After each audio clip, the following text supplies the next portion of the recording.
Now, don't freak out, but I was in a little bit of an accident this week.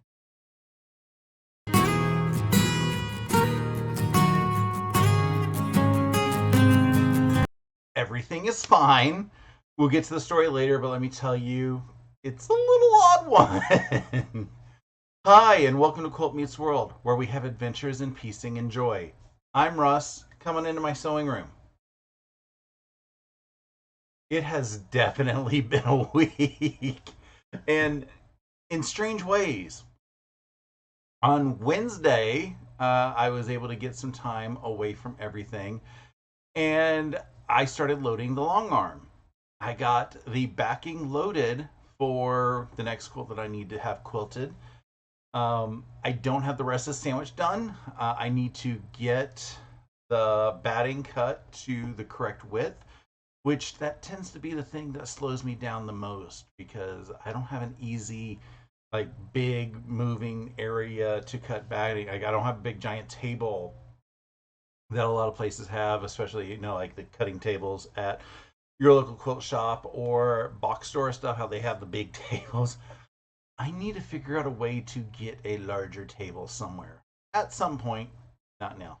Either way, I just need to go get some batting trimmed down to size and then load that up onto the long arm and get my next quilt quilted. Hopefully, I'll have some time to do that this week because, I have my calendar. The weekend was a kind of busy one. I was a little bit sore. I either slept wrong after my chiropractor adjustment or my chiropractor adjusted me weird from normal because my low back was just achy for the entire weekend. Woke up Monday, I was fine. Kind of strange. Anyway, on my 11Zs on Saturday, I worked on the month 7 of our Saturday Sampler program that we have going through my local quilt shop. Again, the Saturday Sampler program is only for local people. You can't sign up at all for it.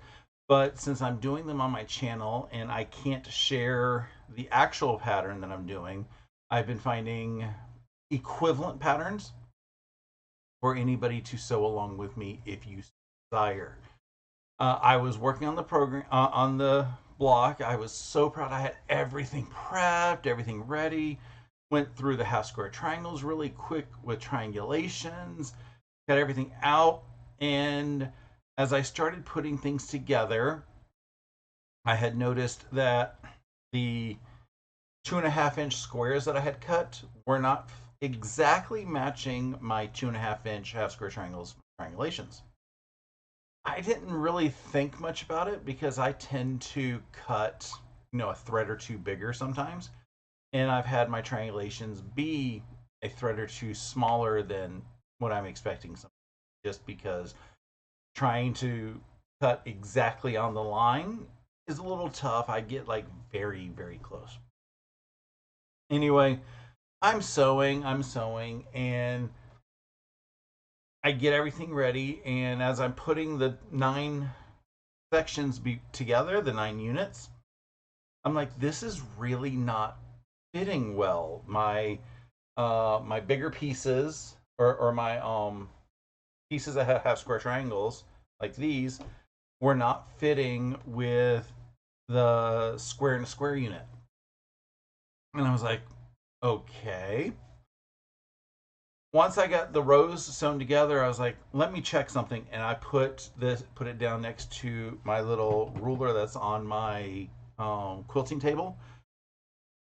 And what was supposed to be a 12.5 inch unfinished block was coming out at about 12 1/8 unfinished. And I'm like, I can't fake that one. So I was a little annoyed at myself. And I, ended the live. It was about on time anyway, saying, I got to figure out what's going on. Figured out what was going on very quickly. My printer, it somehow had got the option checked. I probably did it. That said shrink oversized pages. And the triangulations pages are just a hair oversized for most printers. So you need to tell it to print actual size, and it works out perfectly. Because I print fairly regularly triangulations pages, I didn't think to pop out my ruler and again verify that everything was the correct size. I need to remember to do that because uh, it's not the first time that it's happened, but it's happening more often than I care to admit recently. But anyway, I got the rest of the block put back together. I did do um, a little short video on it, but here is the finished block. I think it came out super. While I was at the local quilt shop, though, I couldn't just buy the 2 fat eighths of Oops fabric. I ended up buying more.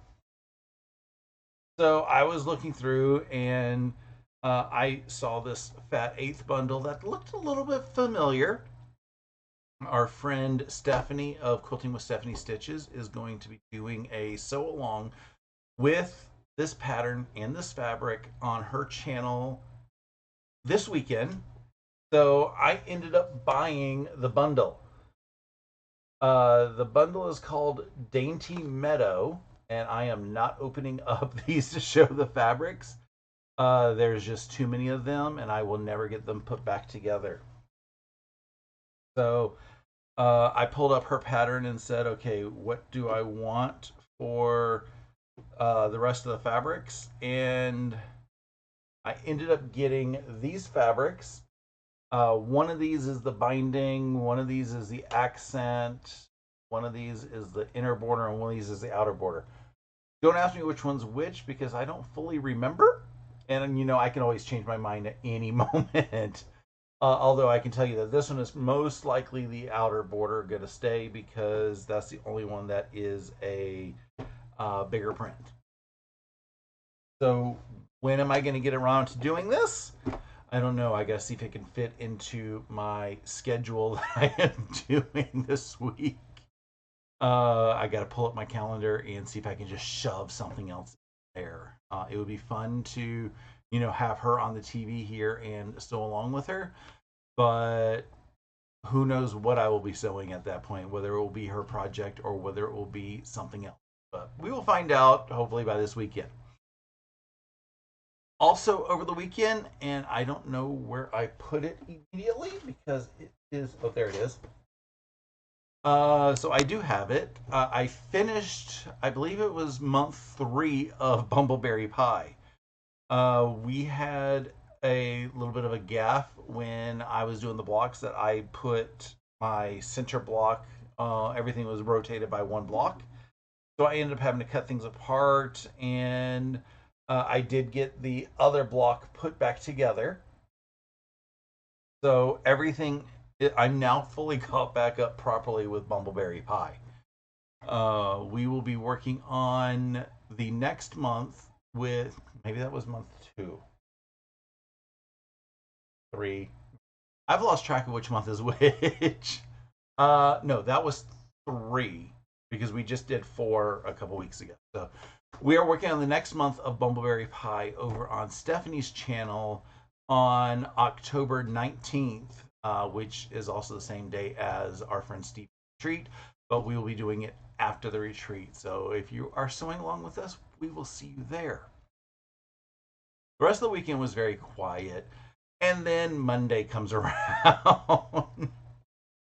Monday was another like obscenely dead, quiet day at work. I'm exhausted at the end of the day because, you know, if it's a extremely busy day, you're exhausted. Extremely dead day, you're exhausted. If it's an average day, I'm fine and everything. But I'm heading home and I am right here on the maps that you see right now. And I was in an accident. Now, looking at this map, I want you to try to figure out what type of an accident I was in. Was I rear-ended? Did I get rear-ended? I was in the far left lane, so you know the chances of me hitting a bicyclist or a bicyclist hitting me or one of the scooters or thing really, really, really low because they're probably not happening in the left lane. There's no parking spots or anything around, so it kind of narrows down the types of accidents that you would expect to see there. But would you believe I was backed into? Yes, I said it. I'm on this fairly major thoroughfare in the city, and I'm trying to get onto the interstate, and I was backed into. I got into this far left lane when it was created. This lane ends up turning left at the following light, not the light that I was at, onto the interstate. And the vehicle in front of me decided that they didn't want to be there. They didn't want to turn left onto the interstate to go north. They wanted to turn right to head south on the interstate. So they started backing up and they actually shifted over into the other lane. And I'm like, this seems dangerous. I'm a little concerned. I'm a little terrified. And then he ended up cocking his wheel just a little bit more, which sent him in my direction. And I start blaring on my horn. How he didn't hear me, I don't quite know because his windows were down. But anyway, he ends up hitting his back end into my tire well area. And I am just like upset. I pull up my phone real quickly, grab a snap of his license plate, and he pulls over to the right hand side. I pull over behind him, and they get out and they're apologizing, like, I didn't see you there. And I was like, of course you didn't see me there, because otherwise that would have been intentional, wouldn't it? So like looking at what happened, I'm trying to find damage. I see paint scuffs on, and I brush the paint away. No scratches. Like I'm looking hard, and anywhere that I think looks like any type of damage, like a bend or anything, I look at the other side and it looks exactly the same. Looking for a scratch, can't find a scratch. I did find like one little chip of paint that popped off on the fender in the wheel well area, which is probably not worth trying to file anything on. So I was like, just go on, make sure you watch, and don't back up when you're in the road because that's kind of dangerous. The folks, they had Jackson County license plates, which is up in the far northeast, where it's generally not populated, which means they probably would have known where they were going, and wouldn't have had that whole option of let's back up to get to the other side, because they could have just turned right instead of turning left because they've got fewer lanes up there. To get home, I had to turn right again, which put me right back in front of the office. And I was just so flabbergasted and frustrated that I took the back roads home the rest of the way. I did not want to deal with the interstate. I also wanted to try to stay kind of side-ish road just in case something did happen with my tire. It was a brand new tire, but if I ended up getting a flat or something because of the accident, I wanted to be somewhat conscious that I wasn't on the interstate. Again, got home, nothing was going on. My tire is still fine. I probably should still get it looked at, since I still need to go get another tire from the tire shop, and I can say, hey, this happened. Can you look, make sure I'm still safe on that tire, and give me my other tire that I need. So that'll probably happen early next week, just because I have the week off. So yeah, it has been a week of days.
Sunday, I will be hosting the second Sewing Shenanigans Zoom Sew Day. It will be from about 8:30, maybe a few minutes earlier, depending on how moving I get in the morning, and we'll probably end about 3:30 or so. Yeah, I started or I wanted to end earlier because I like watching my friends Stephen and Walter on Stephen and Walter Live on the Idiot Quilter channel. But yeah, they're going an hour earlier because it is their Thanksgiving up in Canada this weekend, and he's hosting family for Thanksgiving dinner. So yeah, we will see what's going on. If there's a lot of people who, jet out because Stephen and Walter are on, then we might cut it out a little bit earlier. If people are still staying and sewing and not playing Stephen and Walter to be aired by everybody else, then we might go just a couple minutes longer. We don't know. We will see. But the details for it are in the description below. If you are on my mailing list, you have already received a save the date email. If you haven't received that and you're on my mailing list, let me know. If you want to be in the mailing list, let me know as well. To get a hold of me, I have my email address down in the description below. Just shoot me an email saying that either you didn't get the invite details and you thought you were on my list, or say that you want to be on the list, and I will be able to send everything else. I will send a follow-up email probably Friday evening or Saturday morning. I haven't decided which. That basically, includes the details again for anybody who may have deleted the email. I am okay with people deleting emails. I delete so many a day. And hopefully I will get to see a bunch of you on Sunday for Sewing Shenanigans. I have some goals that I have scheduled for this next week, and I know that they are more than normal. How do I know they're more than normal? Because I have next week off. I still haven't printed out my calendar. I need to do that probably tomorrow or Friday, just so that I have everything available to me as I am working over the weekend and next week. I know that I have some projects that I have scheduled to be put together. I know that I am working on my boss's retirement quilt. I know that that's on the list for next week. And I believe I have catching up on some cotton cuts projects in my stuff next week as well. I have to figure out, like I said, everything that's on there. But so far, I am still on time with my calendar, so I am kind of excited.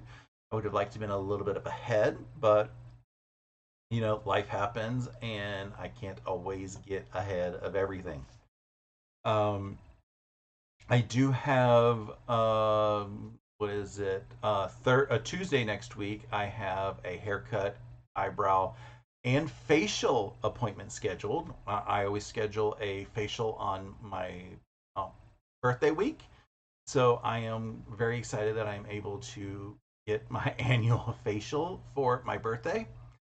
I also have scheduled a massage for Wednesday next week. My chiropractor's office, they also do massages, and they're running a special for this month that it's a little bit cheaper than their normal rates. And I'm like, do you have any of those appointments available the week that I'm off? And I had choices between Monday, Wednesday, and Friday. And I'm like, Wednesday kind of sounds like a good day because Friday I will, be taking Riley to daycare, and then I'll come back for a short period, and then have to run out again for the massage, and then come back for a short period, and then later run out to go get Riley. Like it seems like a whole bunch of in and out, in and out, in and out. So I was like, okay, do I want Monday or Wednesday? And Wednesday seemed like a better day, except I will miss a little bit of sewing with Steven and Stephanie. That's one of my, great things that I love about Wednesdays. And I'm like, well, I'll just be like an hour or so late, but I'll be in there. Don't worry. So I will get to see everybody. next week for that. But at that point, it's time for my next vlog, so we'll figure out what's going on for that. Anywho, I think that's going to be about it for today's video. I hope you are entertained at least a little bit with my weekly shenanigans. If you wouldn't mind doing the things for the YouTube algorithm that it likes, that would be awesome. It's various things such as, liking the video, subscribing to my channel if you aren't already. It's free and doesn't cost you a thing, and it helps YouTube tell people that, you like the stuff that I'm doing. You could also comment on the video if there's something that, I said that you absolutely have to talk about, and it's always so much fun to interact with you. You could also eat a York peppermint patty, but I would be very cautious with that one because I've heard people get transported to the top of the Himalayas. And yeah, I don't know how to get you back if you get put up there. Ringing the bell icon next to the subscribe button down below will get you notified when I go live on Saturday mornings or when I upload other videos throughout the week. I hope you have a wonderful rest of your day and an awesome week. Until next time, stay happy and keep stitching.